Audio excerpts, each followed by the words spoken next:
कि एक देश की जनसंख्या हर दशक में 9% की दर से घट रही है। देखना भाई, 9% की दर से घट रही है।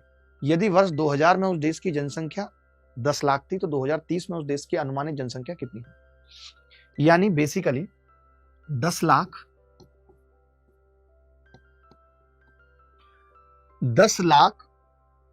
जनसंख्या है, 10 और 10 लाख जनसंख्या है और 9% घट रही है, यानी हर 10 साल में, ध्यान से सुनना, हर 10 साल में 91% रह जाती है।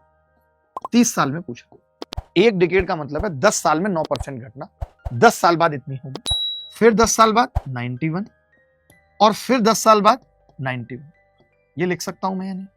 आपने कहा जी इन सब 100 से पूरा कट गया, उत्तर जो आ रहा है वो 91 की क्यूब आ रहा है।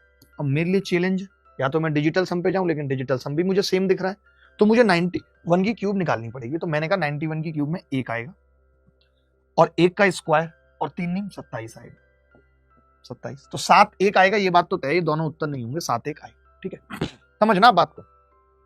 उसके बाद मैंने कहा 9 का स्क्वायर और 3, यानी कि 81 को 3 से करेंगे 243।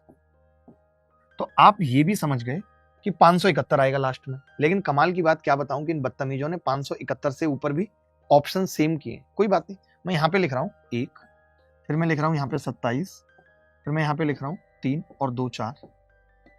ये हुआ। अब क्या होगा, 9 की क्यूब कितनी होगी 729, तो और एक शिफ्ट करेंगे 729। अब आपने कहा 1 7 और 5, 9 और 4 13 का 3 एक ही ऑप्शन में है, तो मैं अब आगे नहीं जोड़ूंगा, ए इज द करेक्ट आंसर। ऐसे हमें फायदा उठाना है। आप बताओ ना इस सवाल को कैसे करते हैं आप?